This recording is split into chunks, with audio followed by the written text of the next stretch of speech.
আচ্ছা, এই চ্যাপ্টারটা হচ্ছে আমরা কেমিক্যাল রিয়াকশনের যে এনার্জি এক্সচেঞ্জ হয় সেইগুলো নিয়ে ডিসকাস করি। আর এইখানের অনেক কিছুই আমরা আগের কয়েকটা চ্যাপ্টারে আমি অনেকবার বলে আসছি, তারপরও এখানে যেহেতু এই চ্যাপ্টারটা আবার স্টার্ট করতেছি, সো আমরা আবার শুরু থেকেই সব পড়ব। সো একদম প্রথমে যে জিনিসটা দিয়ে স্টার্ট করব সেটা হচ্ছে bond energy. Bond energy. So এই বন্ড এনার্জি বা বাংলায় হচ্ছে বন্ধন শক্তি, এটার মিনিংটা কি? বন্ড এনার্জি বা বন্ধন শক্তি। সো আমরা জানি যে সব কেমিক্যাল কম্পাউন্ডের মধ্যেই অ্যাকচুয়ালি দেখা যায় কোনো না কোনো টাইপের একটা বন্ড থাকে। যেমন সোডিয়াম ক্লোরাইড যে কম্পাউন্ডটা, সেটার ভিতরে থাকে একটা আয়নিক বন্ড। আবার সিমিলারলি সুগার যে কম্পাউন্ডটা C6H12O6, তার মধ্যে থাকে হচ্ছে অনেকগুলো কোভ্যালেন্ট বন্ড। সো এই বন্ড এনার্জির ডেফিনেশনটা দেওয়ার আগে আমাদের আরেকটা টার্ম শিখতে হবে, সেটা হচ্ছে bond dissociation energy. Bond dissociation energy বা বাংলায় হচ্ছে বন্ধন বিয়োজন শক্তি। আচ্ছা, সো বন্ড ডিসোসিয়েশন এনার্জি বলতে কি বোঝায়? সো ডেফিনেশনটা খুবই সহজ, যে ধরো একটা বন্ড আছে, এরকম কোভ্যালেন্ট একটা বন্ড বা আয়নিক বন্ড, যে টাইপেরই বন্ড হোক না কেন, একটা বন্ড আছে এ আর বি এর মধ্যে। এই বন্ডটা ব্রেক করতে তোমার যতটুকু এনার্জি সাপ্লাই দিতে হয়, ওকে, এই বন্ডটা ব্রেক করতে তোমার যতটুকু এনার্জি বাইরে থেকে সাপ্লাই দিতে হয়, সেটাই হচ্ছে এই বন্ডটার বন্ড ডিসোসিয়েশন এনার্জি। ক্লিয়ার? আচ্ছা, এখন একটা কথা সবসময় মনে রাখবা, যে তুমি যদি একটা বন্ডকে ব্রেক করতে চাও, মানে এখানে দুইটা মানে এলিমেন্ট হচ্ছে একটা বন্ড ইউজ করে একটা মলিকিউল ফর্ম করছে। তো তুমি যদি এই বন্ডটাকে ব্রেক করতে চাও, তোমার হচ্ছে বাইরে থেকে এনার্জি সাপ্লাই দিতে হবে। ওকে, তুমি বাইরে থেকে এনার্জি সাপ্লাই দিবা। আর কখনো যদি একটা বন্ড ফর্ম হয়, যেমন এ আর বি এর মধ্যে একটা বন্ড ফর্ম হচ্ছে, ফর্মেশনের সময় এনার্জি হচ্ছে রিলিজ হয়, ঠিক আছে? এই বেসিক আইডিয়াটা আমাদের হচ্ছে অনেকবার লাগবে, যে যখনই আমরা একটা বন্ডকে ভাঙবো, বাইরে থেকে এনার্জি সাপ্লাই দিব, মানে আমার একটা এফোর্ট দিয়ে এটাকে ভাঙতে হবে। আর বন্ড যখন ফর্ম হবে, তখন হচ্ছে এনার্জি রিলিজড হবে।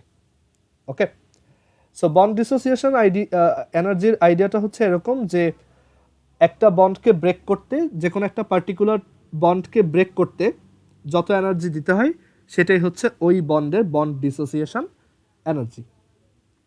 ওকে, আচ্ছা, সো এবার আসি বন্ড এনার্জির আইডিয়াতে, যে বন্ড এনার্জি তাহলে কি। সো বন্ড এনার্জির আইডিয়াটা হচ্ছে এই বন্ড ডিসোসিয়েশন এনার্জি থেকেই আসে। তো ধরো আমরা একটা এক্সাম্পল ট্রাই করি, যে ধরো হাইড্রোক্লোরিক অ্যাসিড HCl।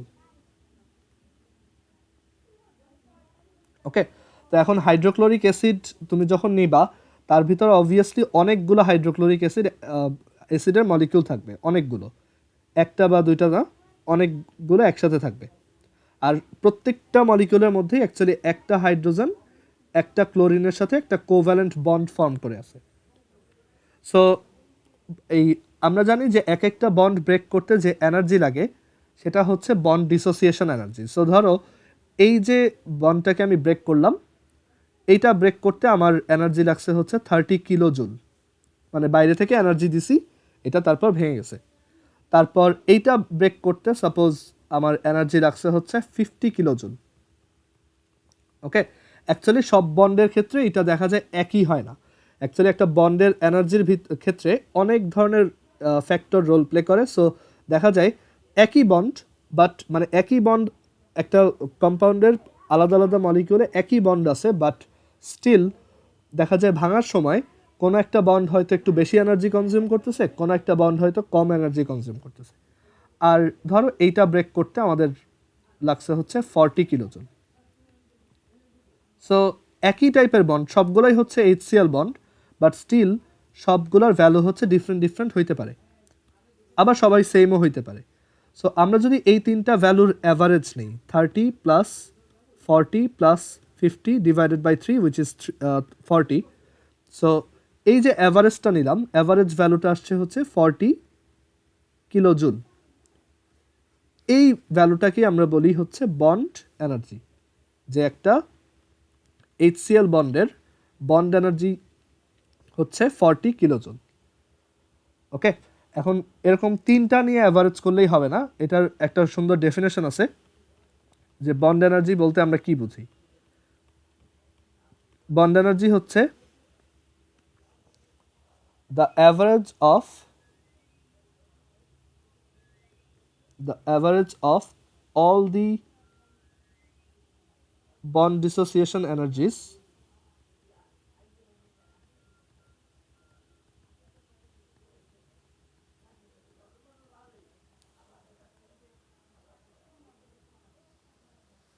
আচ্ছা এইভাবে না লিখে একটু ডিফারেন্ট ওয়েতে লিখি, wait.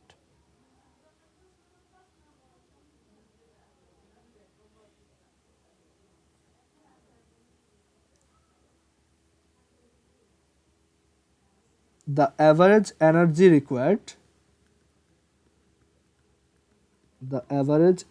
required to break or form 1 mole of a particular bond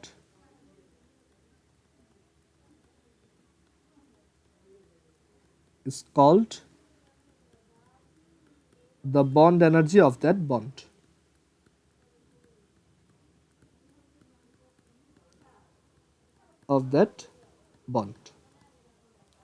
The average energy required to break or form 1 mole of a particular bond is called the bond energy of that bond. ওকে, আচ্ছা, so আমার কাছে ধরো এরকম HCl আছে কয়েকটা, তো এরকম 1 মোলকে আমার ব্রেক করতে হবে। ওকে, আমি 1 মোলটা HCl ব্রেক করে দেখব আমার কত এনার্জি লাগে টোটাল। দেন 1 মোলে কয়টা থাকে, 6.02 ইন্টু 10⁻23টা, ওইটা দিয়ে ডিভাইড করে দিব, তখন আমি প্রত্যেকটাতে অ্যাভারেজ কত এনার্জি লাগছে সেটা বের করব। ওকে, সেইটা হচ্ছে আমার বন্ড এনার্জি। কারণ বন্ড ডিসোসিয়েশন এনার্জি হচ্ছে একটা ফিক্সড বন্ডের, মানে ধরো এখানে 3টা হাইড্রোক্লোরিক অ্যাসিড আছে, মানে 3টা মলিকিউল আছে, এই মলিকিউলটার বন্ড ডিসোসিয়েশন এনার্জি হচ্ছে 30 কিলোজুল, এইটার বন্ড ডিসোসিয়েশন হচ্ছে 50 কিলোজুল, আবার এইটার বন্ড ডিসোসিয়েশন এনার্জি হচ্ছে 40, বাট তিনটার অ্যাভারেজ যেটা সেটা হচ্ছে ওভারঅল এই কম্পাউন্ডে HCl এর বন্ড এনার্জি। ওকে, আর আমরা কেন ব্রেক অর ফর্ম বললাম, কারণ একটা তোমার বন্ড ব্রেক করতে যত এনার্জি লাগে, ধরো এই বন্ডটা ব্রেক করতে তোমার বাইরে থেকে 40 কিলোজুল এনার্জি সাপ্লাই দেওয়া লাগছে, তাহলে ওই বন্ডটা ফরমেশনের সময় আবার 40 কিলোজুল এনার্জি বাইরে চলে যাবে। জিনিসটা সিমেট্রিক্যাল। ওকে, তোমার যতটুক এনার্জি দিয়ে তুমি এটাকে ভাঙতে পারবা, ঠিক ততটুক এনার্জি আবার রিলিজ করে দিলে ওই বন্ডটা আবার ফর্ম হবে। ওকে, আচ্ছা, সো এখানে অ্যাকচুয়ালি ডেফিনেশনটা আর একটু চেঞ্জ আনা উচিত। The average energy required to break, এটা এরকমই থাকুক, রিকোয়ার্ড টু ব্রেক, আর এইখানে একটু এটা চেঞ্জ করে or released while forming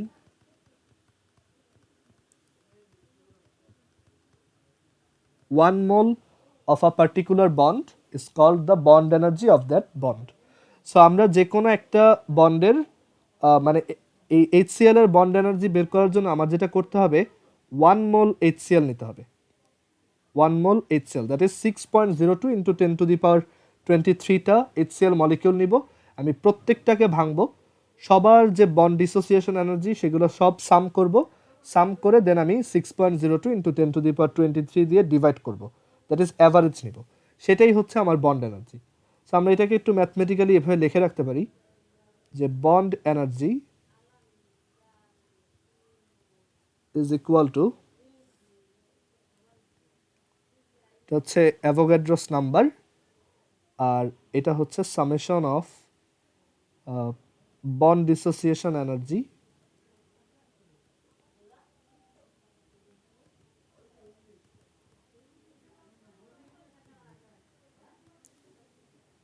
of ith bond.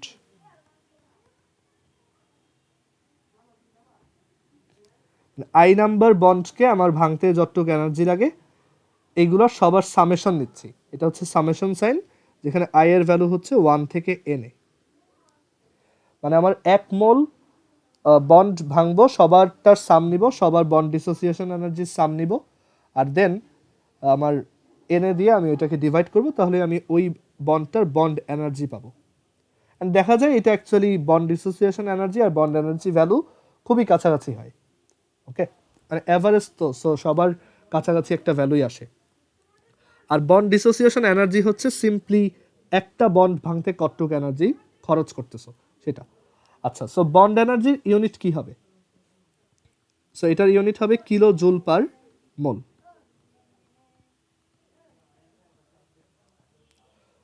Bond এনার্জির ইউনিট হচ্ছে কিলো জুল পার মোল। ওকে, কারণ আমরা এখানে ফার্স্টে সব এনার্জি সাম করে দেন আবার মোল দিয়ে ডিভাইড করতেছি। সো ইউনিটটা হবে কিলো জুল পার মোল, মানে প্রতি 1 মোলে কত এনার্জি লাগতেছে। ওকে, আচ্ছা, বাট এটার ইউনিটটা অ্যাকচুয়ালি অত বেশি ইম্পর্টেন্ট না। আমাদের দেখা যাবে যে অনেক সময় তোমার ম্যাথে তুমি দেখবা যে কিলো জুল পার মোল দেওয়া কোশ্চেনে, অথবা মাঝে মাঝে শুধু কিলো জুল দেওয়া। সো এটা ডিপেন্ড করে কোশ্চেনে কিভাবে দেওয়া আছে, ইউনিটটা অত বেশি ইম্পর্টেন্ট না।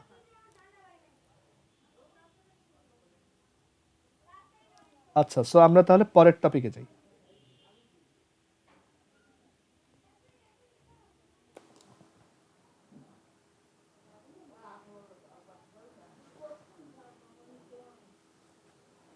আচ্ছা, সো এখন আমরা যেহেতু বন্ড এনার্জি আইডিয়াটা বুঝি, সো এখন এই এনার্জি এক্সচেঞ্জের উপর বেস করে আমরা এর আগের চ্যাপ্টারও দেখে আসছি যে রিয়াকশনকে হচ্ছে দুইটা টাইপে ডিভাইড করা যায়।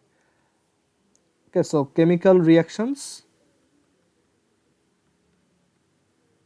chemical reaction classification based on energy change. So এনার্জির চেঞ্জের উপর বা এক্সচেঞ্জের উপর বেস করে আমরা কেমিক্যাল রিয়াকশনকে হচ্ছে দুইটা ক্লাসিফিকেশনে ফেলতে পারি। একটা হচ্ছে এক্সোথার্মিক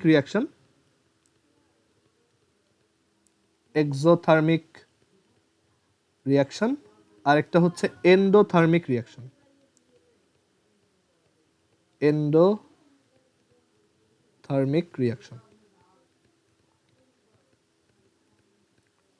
ওকে, সো এক্সোথার্মিক রিয়াকশনে হচ্ছে হিট তোমার প্রডিউস হয়, মানে একটা রিয়াকশন প্লেস থেকে হিট হচ্ছে সারাউন্ডিংসে ছড়ায় পড়ে।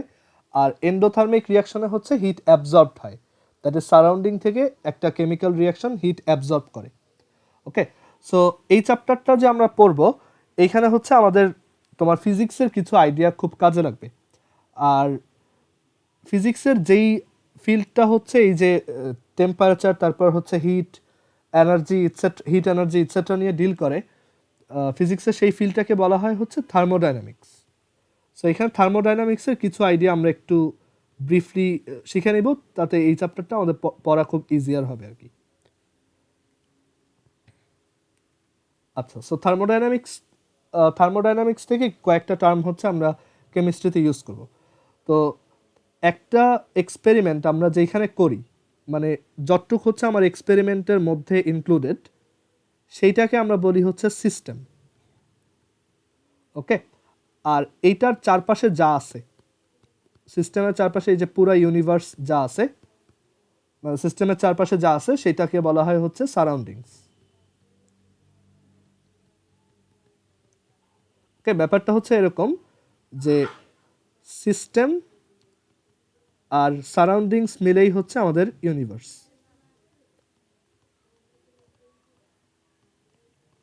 সিস্টেম আর সারাউন্ডিংস এই দুইটার সামেশনই হচ্ছে অ্যাকচুয়ালি ইউনিভার্স। মানে একটা যেখানে একটা রিয়াকশন, মানে যে কোনো একটা এক্সপেরিমেন্ট আমি যেখানে করি ওটা হচ্ছে একটা সিস্টেম, আর এর চারপাশে যা আছে এটা হচ্ছে ওর সারাউন্ডিংস, এই দুইটা মিলেই হচ্ছে আমার পুরা ইউনিভার্স। আচ্ছা, সো এই সিস্টেম কয়েকটা টাইপের হয়। একটা হচ্ছে ওপেন সিস্টেম, সিস্টেম হইতে পারে ওপেন। ওপেন হচ্ছে একটা, তুমি একটা আহ, ভাতের পাতিলের সাথে তুলনা করতে পারো, যেটার ঢাকনা খোলা।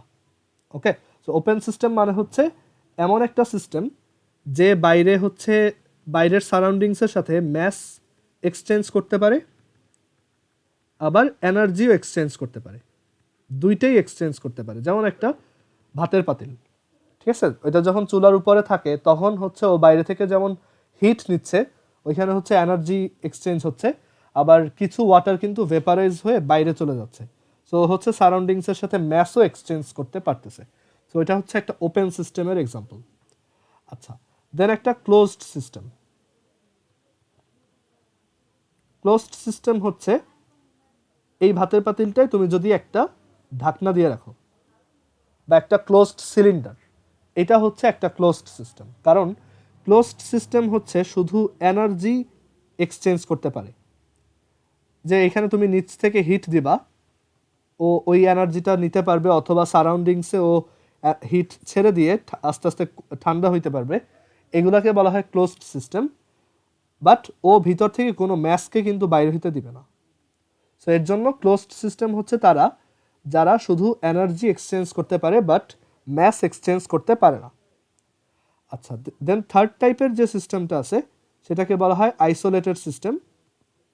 আইসোলেটেড সিস্টেম হচ্ছে কিছুই এক্সচেঞ্জ করতে পারে না, এমন একটা সিস্টেম যে বাইরে থেকে এনার্জি অ্যাবজর্ব করতে পারে না, বা বাইরে এনার্জি ছেড়ে দিতে পারে না, অথবা বাইরে থেকে ম্যাসও নিতে পারবে না বা ম্যাসও বের করতে পারবে না, কোনোটাই এক্সচেঞ্জ করতে পারবে না। ও হচ্ছে টোটালি আইসোলেটেড, ওর সাথে সারাউন্ডিংসের কোনো সম্পর্ক নাই। ওকে, আচ্ছা, সো এই কয়েকটা বেসিক আইডিয়া আমাদের একটু জানা থাকা দরকার, ঠিক আছে। আচ্ছা, সো এবার এটা হচ্ছে তোমার থার্মোডাইনামিক্সের আইডিয়া, মানে এটা ফিজিক্সের একটা ফিল্ড, কলেজে উঠলেই পড়বা। ইনফ্যাক্ট ফিজিক্সের সবচেয়ে টাফ টপিকগুলোর একটা হচ্ছে থার্মোডাইনামিক্স। আর সো এই থার্মোডাইনামিক্সের যেই জিনিসগুলো হচ্ছে কেমিস্ট্রিতে ইউজ করা হয় সেইটাকে বলা হয় থার্মোকেমিস্ট্রি।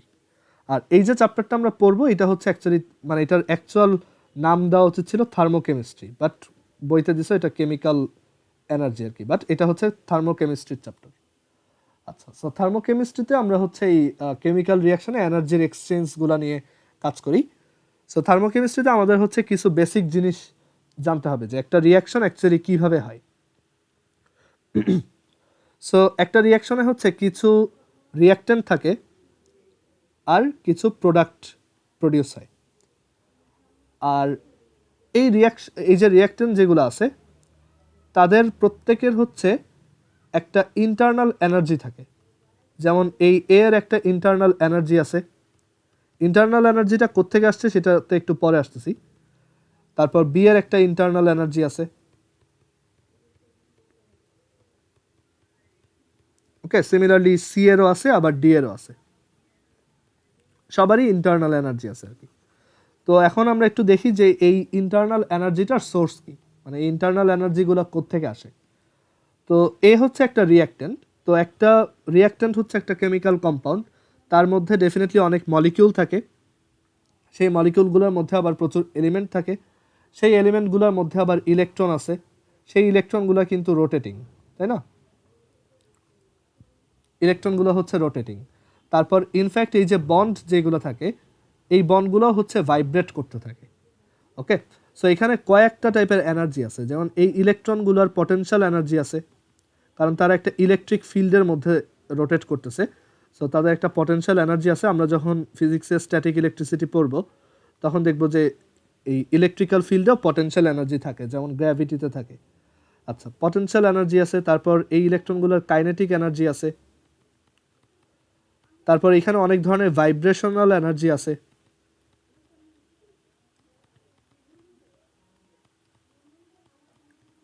তারপর তোমরা আরও জানো যে যারা লিকুইড পার্টিকেল তারা কিন্তু মুভমেন্ট করতে পারে, তাই না? আবার যারা গ্যাস পার্টিকেল তারা হচ্ছে হিউজ ভেলোসিটিতে সব দিকে মুভমেন্ট করতে পারে। সো এখানে অনেক ধরনের মোশন অ্যাকচুয়ালি আছে। যেমন এখানে ট্রান্সলেশনাল এনার্জি আছে। তারপর অনেক সময় এগুলো রোটেট করতে পারে, এখানে রোটেশনাল এনার্জি আছে। সো অ্যাকচুয়ালি বোঝা যায় একটা কম্পাউন্ডের ভিতর অনেক কিছু চলতেছে, আর সেই সব এনার্জিগুলোর যে সাম, এই সামটাই হচ্ছে অ্যাকচুয়ালি ইন্টারনাল এনার্জি। ওকে, সো এরকম প্রত্যেকটা কম্পাউন্ডের ভিতরেই বা প্রত্যেকটা রিঅ্যাক্ট্যান্ট প্রোডাক্টের মধ্যেই একটা ইন্টারনাল এনার্জি থাকে। এই ইন্টারনাল এনার্জিটা মেজারমেন্ট করা পসিবল না, কারণ এখানে অ্যাকচুয়ালি অনেক কিছু আছে। তুমি এত স্মল স্কেলে এই সবার potential energy, kinetic energy, vibrational energy, তারপর translational and rotational energy calculate করতে পারবা না, সাম করতে পারবা না। ট্রান্সলেশনাল এনার্জি মানে কি? ট্রান্সলেশনাল এনার্জি হচ্ছে যখন একটা অবজেক্টের ট্রান্সলেশন মোশন হয়। ট্রান্সলেশন মোশন হচ্ছে এরকম, জাস্ট সোজা মানে লিনিয়ারলি যদি চলে, এটা হচ্ছে ট্রান্সলেশনাল মোশন। আর রোটেশন হচ্ছে যখন ও রোটেট করে আর কি। ওকে, ট্রান্সলেশনালটা হচ্ছে যখন ও সামনের দিকে আগায়, মানে ধর একটা কম্পাউন্ড সেটা আস্তে আস্তে সামনের দিকে যাচ্ছে, তো তখন ওর এই লিনিয়ার মোশনটার জন্য ওর একটা এনার্জি থাকে, এটাই হচ্ছে ট্রান্সলেশনাল এনার্জি। ওকে, আচ্ছা, সো এই সব কিছুর সাম হিসেবে ওর একটা ইন্টারনাল এনার্জি থাকে, যেটা মেজার করা ইম্পসিবল, মানে তুমি এটা মেজার করতে পারবে না। সো এখন এই ইন্টারনাল এনার্জিটার জন্য মানে যে কোনো একটা অবজেক্টের যে টেম্পারেচার, আমরা যেমন দেখি যে একটা অবজেক্টের টেম্পারেচার আছে, সেই টেম্পারেচারটার জন্য আসলে এই ইন্টারনাল এনার্জিটা তোমার সবচেয়ে ইম্পর্টেন্ট ফ্যাক্টর হিসেবে কাজ করে। মানে যার ইন্টারনাল এনার্জি যত বেশি, তার টেম্পারেচার তত বেশি। ওকে, মানে ইন্টারনাল এনার্জিরই একটা মেজারমেন্ট হচ্ছে অ্যাকচুয়ালি টেম্পারেচার। আচ্ছা, তো এখন একটা রিয়াকশনে যেটা হয় যে এ আর বি তাদের কিছু ইন্টারনাল এনার্জি থাকে, রিয়াকশনের পর এই প্রোডাক্টদেরও কিছু ইন্টারনাল এনার্জি থাকে। তো এইটার উপর বেস করে আমাদের রিয়াকশনকে হচ্ছে দুইটা টাইপে ডিভাইড করা হয়েছে। তো যদি দেখা যায় যে আমাদের প্রোডাক্ট যারা আছে, এই প্রোডাক্টের যে টোটাল এনার্জি, আমরা ইন্টারনাল এনার্জি হচ্ছে ই দিয়ে এক্সপ্রেস করব, ই। সো প্রোডাক্টের যে টোটাল এনার্জি, মানে এই যে সি আর ডি এর যে ইন্টারনাল এনার্জি, তাদের সাম হচ্ছে এই ইপিআর।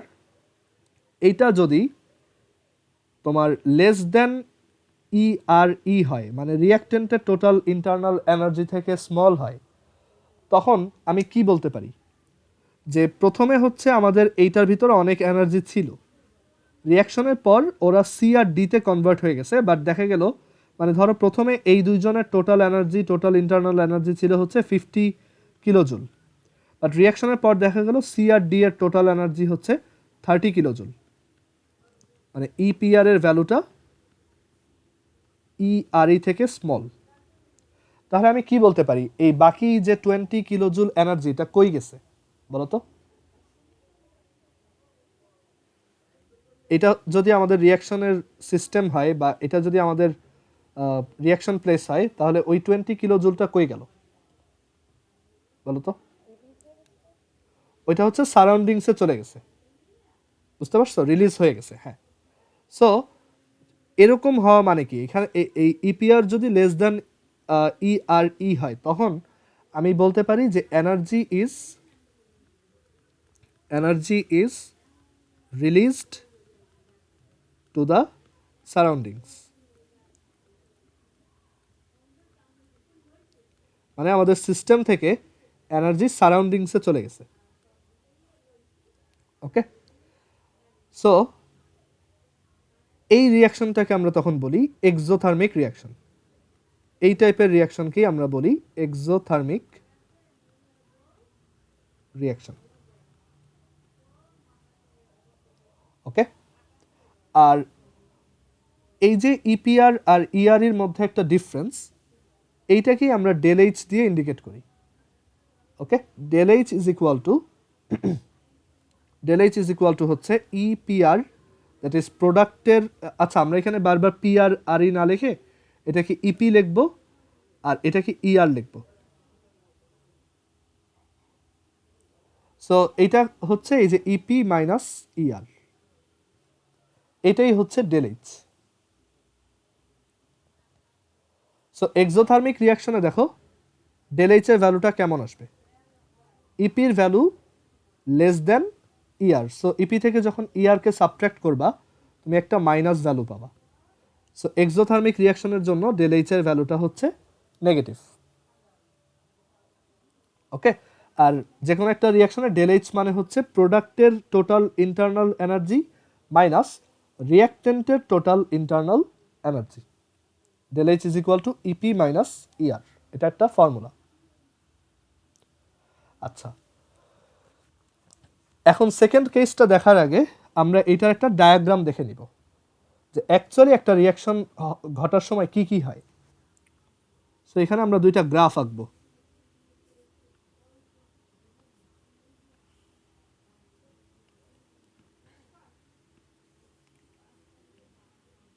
এই গ্রাফটা হচ্ছে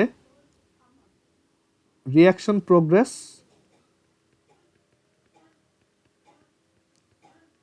প্রোগ্রেস ভার্সেস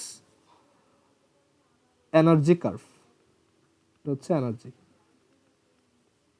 সো একটা রিয়াকশনে অনেক সময় দেখা যায় যে প্রোডাক্টের এনার্জিটা খুব বেশি, সরি রিয়াক্টেন্টের এনার্জিটা অনেক বেশি হয়, অ্যান্ড এরকম একটা গ্রাফ শো করে, মানে আমাদের রিয়াকশনটা যখন চলতে থাকে তখন দেখা যায় এরকম একটা কার্ভ ফলো হয়।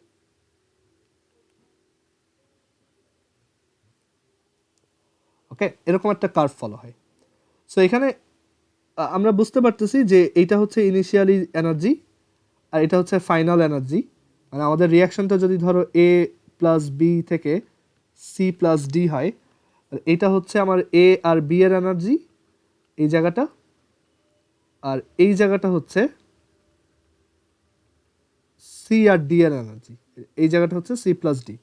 আচ্ছা, বাট এরকম মাউন্টেন শেপ কেন? মানে এখানে এই উঁচা জায়গাটা কিসের? সো এই যে জায়গাটা, এই যে প্রথমে যেটা আছে এ প্লাস বি, এই এনার্জিটা হচ্ছে আমাদের সেই রিয়াক্টেন্টের টোটাল ইন্টারনাল এনার্জি বা রিয়াক্টেন্টের ইন্টারনাল এনার্জি। ওকে, ই আর এইটুক। আর এইটাকে আমরা বলছি এটা হচ্ছে ইপি, এটা হচ্ছে প্রোডাক্টের ইন্টারনাল এনার্জি। বাট এইটা কি? এই যে আমাদের একটা অনেক বড় অ্যামাউন্টের এনার্জি, একটা এনার্জি মাউন্টেন ক্রস করা লাগতেছে, এই ভ্যালুটা কি? তো এই যে ভ্যালুটা, এই যে এইটুক, মানে এইখান থেকে এইটুক, এই ভ্যালুটাকে বলা হয় ইএ। এটাকে এই যে ইএ মানে হচ্ছে, এটা তোমাদের জন্য একটা নতুন টার্ম, এটা অত বেশি ইম্পর্টেন্ট না, জাস্ট একটু আইডিয়া নিয়ে রাখো। ইএ মানে হচ্ছে activation energy. Activation energy. Okay, আচ্ছা। সো অ্যাক্টিভেশন এনার্জি বলতে কি বোঝায়? অ্যাক্টিভেশন এনার্জি বলতে বোঝায় মানে এখানে অ্যাকচুয়ালি কি হয়, এই এনার্জিটা কেন ইম্পর্টেন্ট। তো আমাদের এর ধরো এইটা আমরা এ প্লাস বি হিসেবে না বলে আমরা এভাবে বলি যে এ বি একটা কম্পাউন্ড, ধরো এটা হচ্ছে HCl বা সামথিং এলস, অ্যান্ড সেইখান থেকে হচ্ছে এরকম সি আর ডি প্রডিউস হচ্ছে। এ বি হচ্ছে একটা সিঙ্গেল কম্পাউন্ড। তো আমার কিন্তু এখানে এই বন্ডটাকে আগে ভাঙতে হবে, তাই না?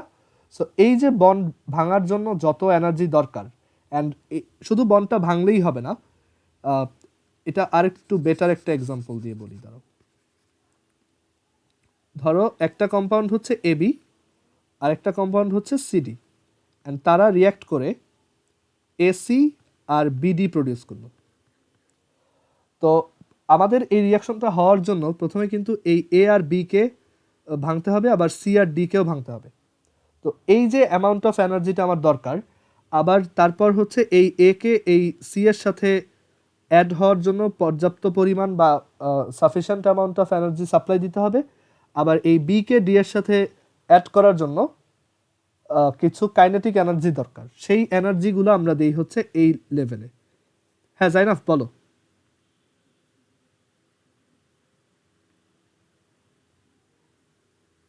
হ্যালো জাইনাফ। আচ্ছা আচ্ছা, ঠিক আছে, ওকে। তো এখানে হচ্ছে এবি আর সিডি, মানে আমরা এটা হচ্ছে দুইটা রিয়াক্টেন্ট নিছি, আর এই দুইটা রিয়াক্টেন্ট থেকে আমরা পাচ্ছি এসি আর বিডি দুইটা প্রোডাক্ট। সো এই এবি কে ভাঙার জন্য আর সিডি কে ভাঙার জন্য আমার ইনিশিয়ালি একটা বড় অ্যামাউন্ট অফ এনার্জি দিতে হয়, সেটাকেই বলা হয় অ্যাক্টিভেশন এনার্জি, মানে কাইন্ড অফ এমন একটা এনার্জি যেটা এই মলিকিউলগুলোকে অ্যাক্টিভেট করে। তুমি যদি এই অ্যাক্টিভেশনটা না করো, আদারওয়াইজ মানে না করো, তখন কিন্তু তুমি এই রিয়াকশনটা করতে পারবে না। সো এটাকে বলা হয় সেই অ্যাক্টিভেশন এনার্জি। বাট এই টপিকটা তোমাদের বইয়ে অত বেশি নাই, সো আমি বলবো যে এটা জাস্ট একটু আইডিয়া নিয়ে রাখো, পরে আপার ক্লাসে উঠলে এটা জানবা যে অ্যাক্টিভেশন এনার্জি হচ্ছে এই এনার্জিটা, যতটুকু এনার্জি দিলে ওরা হচ্ছে এই রিয়াক্ট্যান্টগুলা এই রিয়াকশনটা করার মতো sufficient amount of energy gain করে। দেন রিয়াকশন হওয়ার পর মানে এইখানে হচ্ছে এটা A B R সিডির total energy, এই যে এ বি প্লাস সিডি, এই জায়গায় হচ্ছে ওরা ভেঙে গেছে অলরেডি, মানে ভাঙতেছে আস্তে আস্তে। এ বি আর সিডি দুইটা এরকম ভাঙতেছে, আর এখানে এ আর সি এর মধ্যে একটা বন্ড ফর্ম হচ্ছে, আর বি আর ডি এর মধ্যে একটা বন্ড ফর্ম হচ্ছে। ওকে, এটাকে বলা হয় ট্রানজিশনাল স্টেট।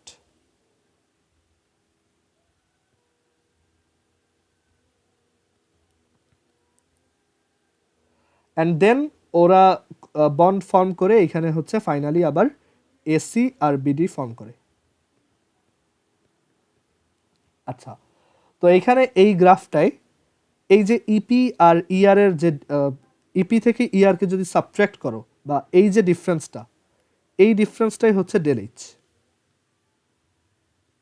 এটাই হচ্ছে ডেল এইচ। ওকে, ডেল এইচ হচ্ছে অ্যাকচুয়ালি ইপি মাইনাস ইআর। এটা হচ্ছে আমরা এক্সোথার্মিক রিয়াকশনেরটা দেখতেছি, কারণ দেখো এখানে ইপির ভ্যালুটা less than ER, right? So del H এর ভ্যালুটা কি আসবে? নেগেটিভ আসবে। ওকে, আচ্ছা, একটা জিনিস একটু বলে রাখি, এই ডেল এইচটার একটা নাম হচ্ছে তোমার এটা হচ্ছে রিয়াকশন হিট, বাট এটার খুব অ্যাডভান্সড একটা নাম আছে, এটা হচ্ছে চেঞ্জ ইন এনথালপি। এনথালপি কি উপরের ক্লাসে উঠলে শিখবা। এটা থার্মোডাইনামিক্সের একটা টার্ম। অ্যাকচুয়ালি থার্মোডাইনামিক্সে এইচ দিয়ে এনথালপি বোঝায়। এটার একটা ফর্মুলাও আছে যে H is equal two E plus PV,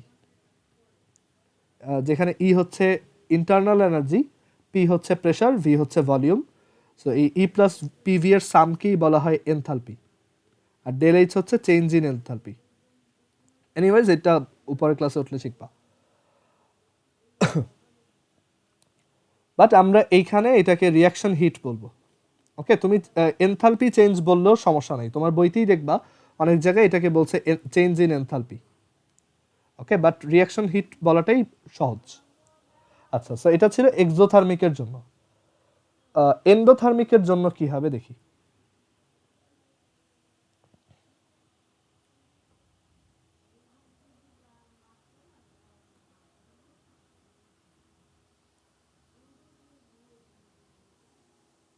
আচ্ছা, একটু দাঁড়াও।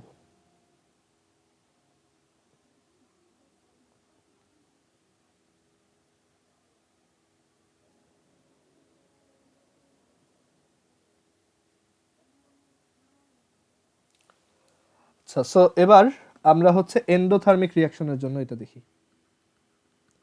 এন্ডোথার্মিকে কি হয়? এন্ডোথার্মিকে হচ্ছে লাস্টে আমার এনার্জিটা আরো বেশি হয়। যেমন ধরো আমি এখানে এ আর বি নিয়ে রিয়াকশন শুরু করলাম, এ বি আর হচ্ছে সিডি দিয়ে। দেখা গেল এ বির এনার্জি হচ্ছে 50 কিলোজুল, সিডির এনার্জি হচ্ছে 30। সো আমার টোটাল রিয়াক্ট্যান্ট এনার্জি হচ্ছে 80। রিয়াকশনের পর ওরা হচ্ছে এসি আর বিডি প্রডিউস করছে। তখন দেখা গেছে এসির মধ্যে এনার্জি আছে হচ্ছে 60 কিলোজুল, আর বিডির মধ্যে এনার্জি আছে হচ্ছে 40 কিলোজুল। তো আমার এখানে কিন্তু একটা এক্সট্রা অ্যামাউন্ট অফ এনার্জি আসতেছে, যে এখানে টোটাল এনার্জি হচ্ছে 100 কিলোজুল, আর এইখানে টোটাল এনার্জি হচ্ছে 80 কিলোজুল। সো এক্সট্রা 20 কিলোজুলটা কোত্থেকে আসলো? ওইটা হচ্ছে ও সারাউন্ডিং থেকে অ্যাবজর্ব করছে। ওকে, সো এই টাইপের রিয়াকশনে হচ্ছে ও বাইরে থেকে এনার্জি অ্যাবজর্ব করে। আমরা যদি গ্রাফ থেকে দেখি,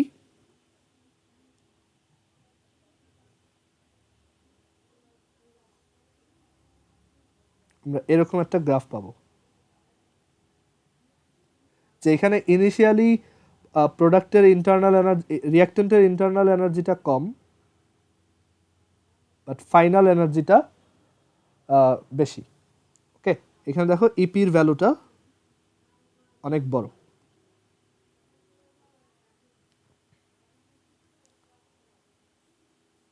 এইটুক হচ্ছে ডেল এইচ, এটা হচ্ছে ডেল এইচ। এখানে দেখো ডেল এইচ এর ভ্যালুটা পজিটিভ, কারণ ডেল এইচ হচ্ছে ইপি মাইনাস ইআর, আর in case of endothermic reactions EP is greater than ER, so del H এর ভ্যালু বা চেঞ্জ ইন এনথালপি বা রিয়াকশন হিটটা পজিটিভ আসে।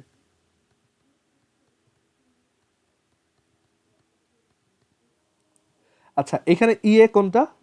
এখানে ইএ হচ্ছে এটা। আচ্ছা, এবার একটা জাস্ট একটা এমসিকিউ টাইপের কোশ্চেন, যে বলতো এটা যদি এন্ডোথার্মিক রিয়াকশনের গ্রাফ হয়, এটা হচ্ছে এখানে এটা লিখে দিই, এটা হচ্ছে রিয়াকশন প্রোগ্রেস, আর এই অ্যাক্সিসটাই এটা হচ্ছে এনার্জি। এই জায়গাটা হচ্ছে এবি আর সিডি এর, আর এই জায়গাটা হচ্ছে এসি আর বিডি এর। আচ্ছা, তো এখানে একটা কোশ্চেন করি, দেখো অ্যাক্টিভেশন এনার্জি হচ্ছে রিঅ্যাক্টেন্টকে রিয়াকশনের জন্য মানে প্রিপেয়ার করার জন্য যতটুকু এনার্জি লাগে, মানে এটা হচ্ছে ওর একটা ইনিশিয়াল এনার্জি, তুমি যদি এটা না দাও রিয়াকশনটা হবে না। ওকে, ওই এনার্জিটা পাইলেই ও রিয়াকশনের জন্য প্রস্তুত। আর সেকেন্ড কেসেও সেম কথা, যে এই অ্যাক্টিভেশন এনার্জিটা যখন দিবা ও তখন এই রিয়াকশনটা করতে পারবে। ওকে, আচ্ছা, তো বলো তো যে একটা এক্সোথার্মিক রিয়াকশন বেশি ফাস্ট নাকি একটা এন্ডোথার্মিক রিয়াকশন বেশি ফাস্ট? তো চিন্তা করে বলো তো, যে একটা এক্সোথার্মিক বেশি ফাস্টার হয় নাকি একটা এন্ডোথার্মিক রিয়াকশন ফাস্টার হয়?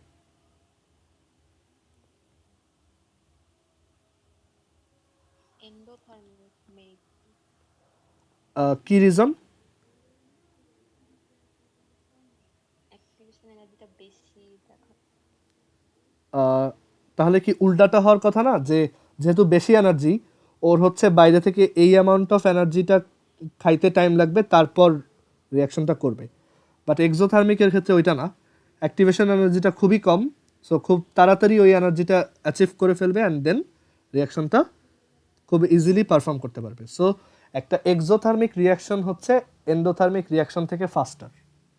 ওকে, এটা জাস্ট একটা কনসেপচুয়াল কোশ্চেন, এখানে এটা পরীক্ষায় তোমার কাছে ইয়া চাবে না, বাট এমসিকিউতে আসতে পারে কোনটা ফাস্টার, তো তখন তুমি বলবা যে এক্সোথার্মিক রিয়াকশন হচ্ছে ফাস্টার, মানে এক্সোথার্মিকের রিয়াকশন রেট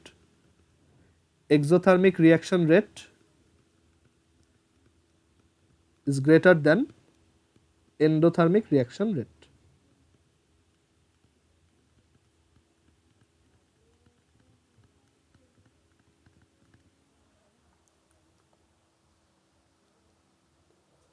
আচ্ছা, সো আমরা সোফার কি কি শিখলাম? আমরা শিখলাম যে ডেল এইচ কীভাবে বের করতে হয়। ডেল এইচ হচ্ছে জাস্ট প্রোডাক্টের ইন্টারনাল এনার্জি মাইনাস রিঅ্যাক্টেন্টের internal energy, EP minus ER. Okay, আর এক্সোথার্মিকের জন্য এটা হচ্ছে নেগেটিভ, এন্ডোথার্মিকের জন্য এটা হচ্ছে পজিটিভ। সো ডেল এইচ এর এই একটা ফর্মুলা আমরা শিখলাম, এটা আমরা খাতায় খুব ভালো মতো লিখে রাখবো, যে del H is equal to EP minus ER, product minus রিঅ্যাক্টেন্ট।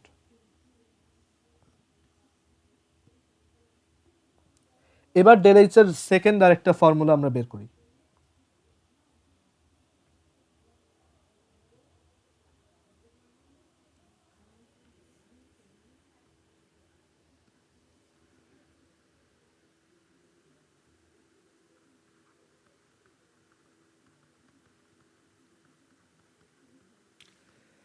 মানে রিয়াকশন হিটের ডেফিনেশনই এটা, যে বা ওই এনথালপি চেঞ্জের ডেফিনেশনই এটা, এটা হচ্ছে প্রোডাক্টের ইন্টারনাল এনার্জি কত মাইনাস রিঅ্যাক্টেন্টের ইন্টারনাল এনার্জি কত, এটা হচ্ছে একটা ফর্মুলা। বাট আমরা এটার থেকেও আরেকটা ফর্মুলা খুব বেশি ইউজ করবো ডেলএইচ বের করার ক্ষেত্রে। ডেলএইচের অনেক ফর্মুলা আছে, বাট তোমাদের ক্লাসে এটার আরেকটা ফর্মুলা আমরা শিখবো। এটা এটা খুবই ইজি। আর এটা কিভাবে আসে আমরা একটু সেটা বোঝার ট্রাই করি আগে। তো ধরো এইখানে এ আর বি আছে, আর এখানে আছে হচ্ছে সিডি, অ্যান্ড তারা রিয়াকশনের পর এসি প্লাস বিডি প্রডিউস করতেছে।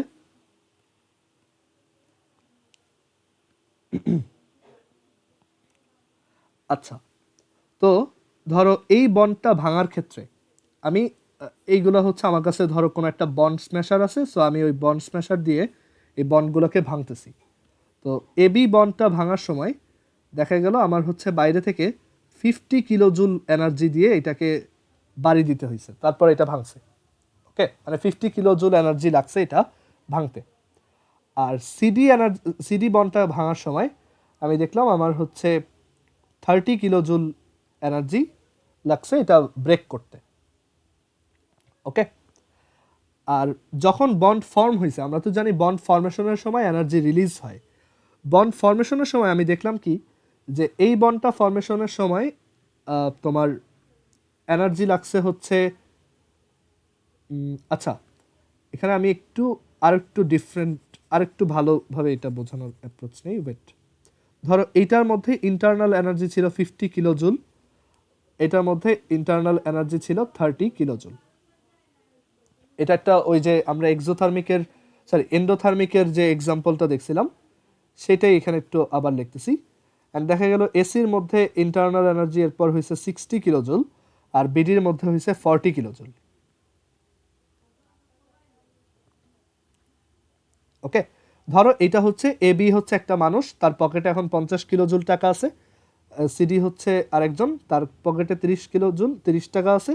আর এরপর এসি আর বিডির মধ্যে হচ্ছে 60 আর 40 টাকা আছে এরকম, বাট ধরো 4টা বক্স আর কি। আচ্ছা, তো এখন আমরা জানি যে রিয়াকশন হওয়ার জন্য হচ্ছে এখানে আমার এনার্জি সাপ্লাই দিয়ে এটাকে ভাঙতে হবে। তো যখন আমি এটাকে ভাঙতে গেছি, দেখা গেছে এইটা ভাঙার টাইমে আমার আমার হচ্ছে 20 কিলো জুল, 20 না, ধরো এইখানে হচ্ছে আমার 80 কিলো জুল এনার্জি স্পেন্ড করা লাগছে, বাইরে থেকে ওইটা দিছি, তারপর এটা ভাঙছে। আর এইখানে এটা হচ্ছে ধরো 60 কিলো জুল এনার্জি দিয়ে তারপর ভাঙতে হয়েছে। আর এরপর যখন এই বন্ডগুলো আবার ফর্ম হয়েছে, তখন তো জানি এনার্জি রিলিজড হয়। তো এই বন্ড ফর্মেশনের সময় দেখা গেছে এইটা হচ্ছে 70 কিলো জুল এনার্জি রিলিজ করছে, আর এইটা হচ্ছে 50 কিলো জুল এনার্জি রিলিজ করছে। সো তুমি এখান থেকে ডেলএইচ কিভাবে হিসাব করতে, তুমি প্রথমে এই ফর্মুলা দিয়ে যখন হিসাব করবা, তখন ডেলএইচ আসতো হচ্ছে এই যে 60 প্লাস 40, দ্যাট ইজ আমার রিয়াক্টেন্টের টোটাল ইন্টারনাল এনার্জি মাইনাস প্রোডাক্টের টোটাল ইন্টারনাল এনার্জি মাইনাস রিয়াক্টেন্টের total internal energy, which is 20 kilo joule. তখন আমরা জিজ্ঞেস করছিলাম এই 20 কিলো জুলটা আসলো কোত্থেকে এক্সট্রা, তখন বলছিলাম এটা হচ্ছে সারাউন্ডিং থেকে অ্যাবজর্ব করা। আসলে এটা ওরকম সারাউন্ডিং থেকে অ্যাবজর্ব, মানে হ্যাঁ সারাউন্ডিং থেকেই আসছে, বাট দেখো এটা মানে এটা এমন না যে ও এমনি অ্যাবজর্ব করে ফেলছে। এটা হচ্ছে এরকম, ওই যে আমরা যখন বন্ডটা ব্রেক করতে গেছি, তখন এইটাকে ভাঙার জন্য আমি 80 কিলো জুল দিছি, আর এইটাকে ভাঙার জন্য আমি 60 কিলো জুল দিছি। সো যখন তুমি এই এনার্জিটা দিবা, এই বন্ডটা যখন ভাঙবে, তখন এইখানে টোটাল এনার্জি কত হবে? 50 প্লাস 80, মানে তুমি তো এই এনার্জিটা সাপ্লাই দিছো। আর এইখানে এনার্জি কত হয়েছে? 30 প্লাস 60। ওকে, আচ্ছা, এরপর যখন আবার বন্ড ফর্ম হয়েছে, তখন এইগুলো হয়েছে কত? 60 আর 40। ওকে, 60 আর 40 না, তখন যেটা হয়েছে যে এই যে এসি ফর্ম হওয়ার সময় 70 কিলো জুল বের হয়ে আসছে, আর বিডি ফর্ম হওয়ার সময় 50 কিলো জুল বের হয়ে আসছে। টোটাল কতটুক বের হয়ে আসছে? 120। আর এখানে আমার টোটাল কতটুক ছিল? এই দুইটার টোটাল সাম কত? এই দুইটার টোটাল সাম হচ্ছে 220, তাই না? সো যখন ভাঙতে গেছি, তখন এখানে টোটাল অ্যামাউন্ট হয়ে গেছিল 220, ফরমেশনের সময় দেখা গেল যে বাইরে বের হয়ে আসছে 120, তাহলে ভিতরে রয়ে গেছে এখনো কত? 220 মাইনাস 120, যেটা হচ্ছে 100। এই হচ্ছে সেই 100। ওকে, সো এখানে ওই যে বললাম বাইরে থেকে এনার্জিটা অ্যাবজর্ব হয়, সেটা হচ্ছে এই যে যখন বন্ড ব্রেক হয় ওই সময়, ওই বন্ড ব্রেকের সময় এক্সেসিভ এনার্জি অ্যাবজর্বড হয়, যার তখন অনেক সময় দেখা যায় ওই ফরমেশন এনার্জিটা, মানে নতুন যে বন্ডগুলো ফর্ম হচ্ছে তাদের ক্ষেত্রে এনার্জি অত বেশি রিলিজড হয় না। সো বাকিগুলো হচ্ছে ওইখানে তখন ইন্টারনাল এনার্জি হিসেবে থেকে যায়। ওকে, সো এই জিনিসটাকে দেখো আমরা আরেকভাবে ইন্টারপ্রেট করতে পারি না, যে এই 20 কিলো জুল এটা হচ্ছে এই বন্ড ব্রেক করার সময় আমার টোটাল আমি যতটুকু এনার্জি সাপ্লাই দিছি সেইটা মাইনাস বন্ড ফর্ম হওয়ার সময় যতটুকু এনার্জি বের হয়ে আসছে সেটা, that is 140 minus 120, which is again 20 kilo joule. কারণ আমি বাইরে থেকে যতটুক দিছি সেইটুক যদি বের না হয়, তার থেকে যদি কম বের হয়, সেই অ্যামাউন্টটাই তো এখানে প্রোডাক্টের গায়ে লেগে গেছে, তাই না? আমি বাইরে থেকে 140 কিলো জুল দিলাম, 140 কিলো জুল দিলাম, বাট ফরমেশনের সময় দেখা গেল 120 কিলো জুল বের হয়েছে, তাহলে ওই 20 কিলো জুলটা কই গেছে? ওইটাই হচ্ছে এই প্রোডাক্টের ইন্টারনাল এনার্জি ইনক্রিজ করছে। ওকে, সো এই জিনিসটাকে তাহলে এভাবে বলা যায়, energy energy due to bond breaking, energy absorbed, এখানে অ্যাবজর্বড কথাটা লেখা উচিত, energy absorbed due to bond breaking minus energy released due to bond formation,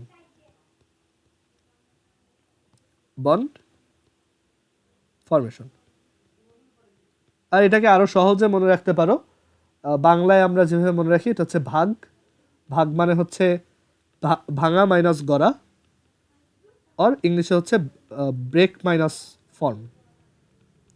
ভাঙতে কতটুক এনার্জি আর ফর্ম করতে কতটুক এনার্জি, এই ডিফারেন্সটাই হচ্ছে ডেল এইচ।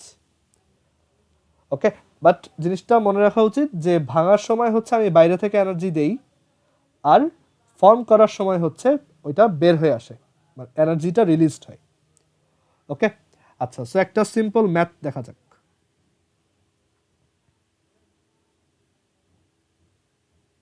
এই এক্সাম্পলগুলো আমরা পরে দেখব, বাট একটা সহজ ম্যাথ আগে দেখি।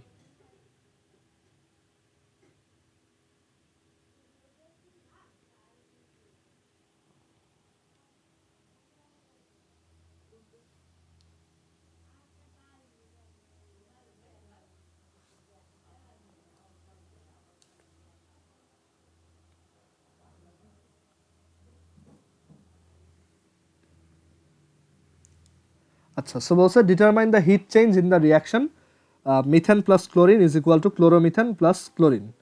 ওকে, CH4 plus Cl2 is equal to CH3Cl plus Cl2, CH4। So এখানে হচ্ছে আমাদের একটু এটার স্ট্রাকচারাল ফর্মুলা দিয়ে লিখতে হয়, যে কার্বনের চারপাশে 4টা হাইড্রোজেন প্লাস একটা ক্লোরিন, এরকম তারা ফর্ম করতেছে CH3Cl। এটা দেখতে এরকম। আমরা এটা ফার্দার আরও দেখব যে কিভাবে এই স্ট্রাকচারগুলো লেখে। তো এখন এখানে মেইন কথা হচ্ছে যে তোমার ডেল এইচ বের করার জন্য ফর্মুলা হচ্ছে ভাঙতে কতটুক এনার্জি মাইনাস ফর্ম করতে কতটুক এনার্জি। সো এখানে ভাঙতেছো কাকে? দেখো এই বন্ডটাকে তুমি ভাঙতেছো, আর এই বন্ডটাকে ভাঙতেছো, আর ফর্ম করতেছো কাদের? এই বন্ডটা ফর্ম করতেছো আর এই বন্ডটা ফর্ম করতেছো নতুন। সো একটা সিএইচ বন্ড ব্রেক করতেছে, এখানে সিএইচ বন্ডের এনার্জি দেওয়া আছে, বন্ড এনার্জি দেওয়া আছে। তো আমরা বলছিলাম বন্ড এনার্জি হচ্ছে average energy to break or form, কারণ ব্রেক করতে যতটুকু এনার্জি দিতে হয় ফর্ম করার সময় ওই এনার্জিটাই বের হয়। সো অ্যাকচুয়ালি ভ্যালুটা সেম। সো ডেল এইচ হচ্ছে একটা CH4 ভাঙতে যতটুকু এনার্জি লাগে 414 প্লাস 1 মোল, একটা মানে 1 মোল আর কি, 1 মোল ক্লোরিনকে ভাঙতে যতটুকু এনার্জি, এটা কই দেওয়া নাই,